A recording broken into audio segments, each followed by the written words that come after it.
Ответственность за сбор, транспортировку, утилизацию и обезвреживание мусора ляжет на плечи единого регионального оператора. В этом году произошел ряд изменений в федеральном законе об отходах, производстве и потреблении. В документе появилась новая статья, согласно которой все обязанности по обращению с отходами от управляющих компаний с 1 января перейдут к региональному оператору.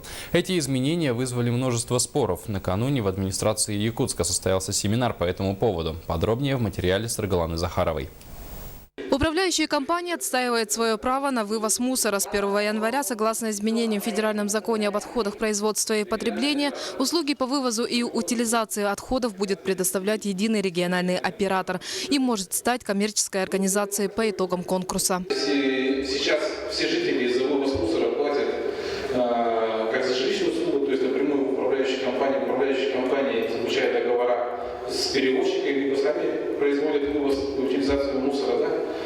То с 1 января это будет статья автоматически переходить к региональному оператору. Однако такие изменения вызвали множество споров. Первый вопрос, который волновал управляющие компании – содержание санитарных точек. В чьем ведомстве будут они находиться и кто будет в ответе в случае несоблюдения санитарных норм. Только что мы наконец наладили порядок.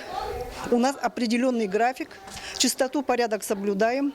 Единственное, у нас габаритка не внесена была в квартплату, поэтому у нас расходы управляющей компании ТСЖ несли по вывозу габаритных мусоров. Как по капремонту сбор идет, в региональный оператор будет. Все, значит, средства уйдут туда, через агентский договор, я поняла, потому что отделить же это надо, эту статью расхода. Общественников также беспокоят предстоящие изменения. Это возврат к старому. Это мы уже проходили, это был МУП «Комфорт» бывший, когда город был завален мусором. И то же самое нас ожидает в будущем, если вот эту концепцию эту утвердят.